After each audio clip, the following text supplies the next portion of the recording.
नमस्कार दोस्तों, सैनवाल classes for Uttarakhand में आप सभी का हार्दिक स्वागत है। दोस्तों, आज हम बात करेंगे उत्तराखंड से संबंधित कुछ महत्वपूर्ण प्रश्नों के बारे में जो हमारे आगामी परीक्षाओं के लिए काफ़ी महत्वपूर्ण साबित होने वाले हैं।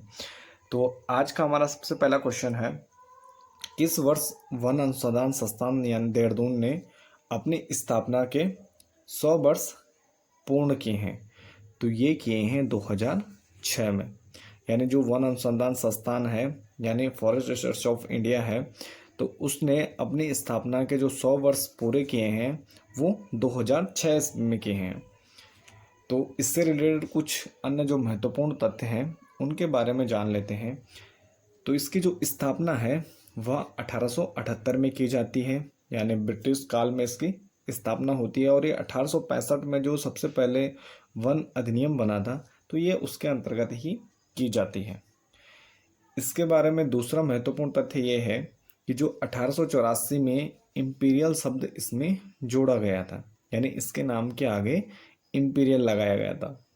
इसके बाद 1906 ईस्वी में इसमें अनुसंधान को जोड़ते हुए यानी रिसर्च को जोड़ते हुए इसमें अनुसंधान शब्द ऐड किया गया।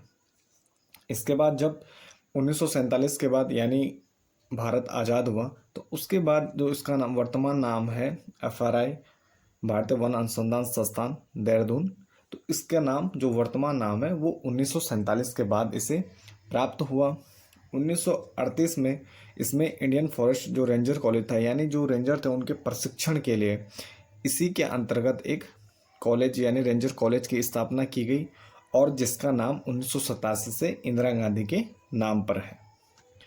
1929 में यानी 1929 में वन्य जीव संरक्षण केंद्र इसी के अंतर्गत स्थापित किया गया जो पौड़ी के कालागढ़ नामक स्थान पर स्थापित किया गया है। इसके अलावा इसमें एक इम्पोर्टेंट फैक्ट है कि जो 1991 में इसे डीम्ड विश्वविद्यालय का दर्जा भी प्राप्त हुआ है, यानी 1991 में इसे जो सम विश्वविद्यालय है उसका दर्जा इसे दिया गया है।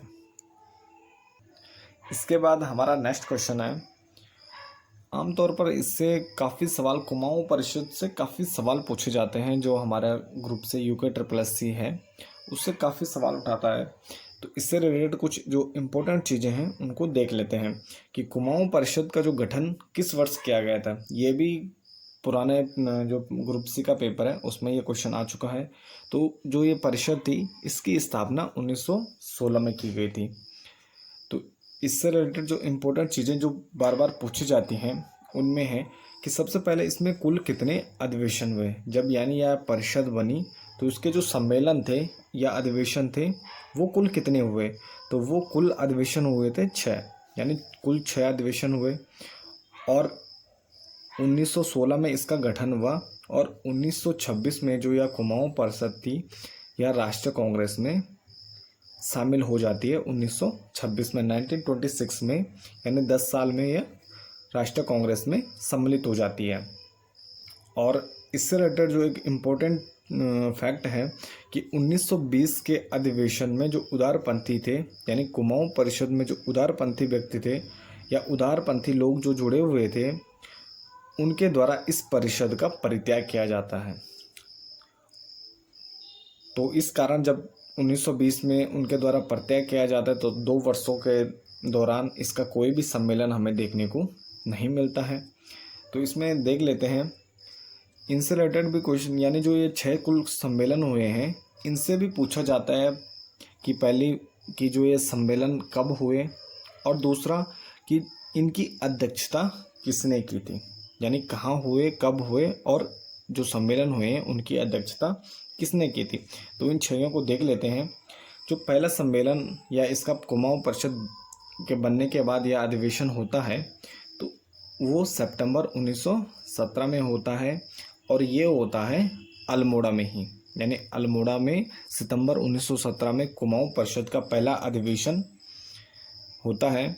और जो इसकी अध्यक्षता है वह जयदत्त जोशी के द्वारा की जाती है, यानी जयदत्त जोशी की अध्यक्षता में 1917 में अल्मोड़ा में इसकी पहला अधिवेशन समाप्त होता है। इसका जो दूसरा अधिवेशन है वह 24-25 दिसंबर 1918 में होता है और यह हल्द्वानी में होता है। और जो इसकी अध्यक्षता की थी वो तारादत्त गहलोत जी करते हैं। इसके बाद इसका तीसरा अधिवेशन होता है, यानी जब ये बना था तो इसमें जो इसके सम्मेलन या अधिवेशन होने के बाद थी उसको वार्षिक रखा गया था, यानी कि प्रत्येक साल इसके सम्मेलन या अधिवेशन करवाए जाएंगे। और जो तीसरा इसका जो अधिवेशन या सम्मेलन हुआ वह 22 से 24 अक्टूबर के बीच 1919 में या गढ़वाल में हुआ था, यानी कोटद्वार में। और इसकी जो अध्यक्षता की थी वह बद्रीदत्त जोशी ने की थी, यानी बद्रीदत्त जोशी के द्वारा इसकी अध्यक्षता की जाती है कोटद्वार में।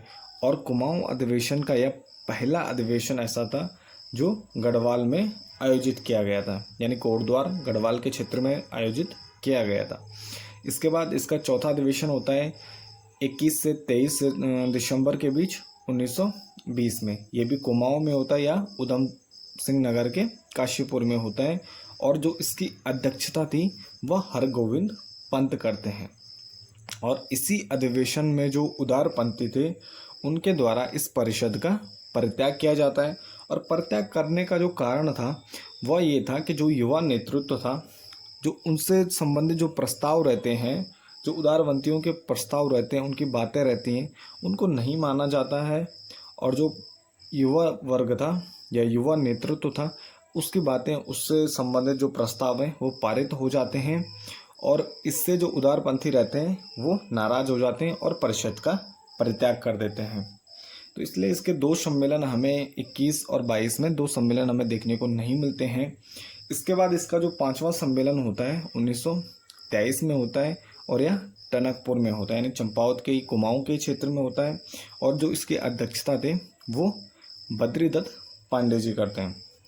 इसके बाद इसका 6वां अधिवेशन होता है 1926 में। यह भी कुमाऊं के रानीखेत यानी अल्मोड़ा के रानीखेत में होता है। और इसकी अध्यक्षता मुकंदी लाल करते हैं, यानी बैरिस्टर जो मुकंदी लाल गढ़वाल से संबंधित है ये उसकी अध्यक्षता करते हैं। मुकंदी लाल के बारे में बात की जाए तो मुकंदी लाल वही व्यक्ति हैं जिन्होंने मोलाराम से संबंधित या चित्रकला से संबंधित जो महत्वपूर्ण चीज़ें हैं वो दुनिया के सामने रखी, यानी उनसे रिलेटेड इनकी 2-3 पुस्तकें भी हैं, Garhwal paintings, some notes on Molaram. तो इन्होंने जो चित्रकला के क्षेत्र में काफ़ी महत्वपूर्ण कार्य किए हैं। इसके बाद हम अपने नेक्स्ट क्वेश्चन की तरफ बढ़ते हैं।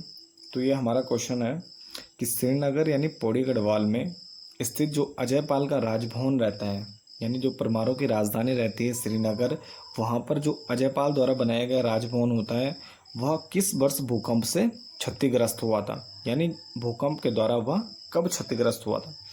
तो ये आता है 1803 ईस्वी का भूकंप, जिसके बाद गोरखाओं द्वारा उत्तराखंड के जो परवार वंश है उस पर और गढ़वाल के क्षेत्र पर कब्जा किया जाता है।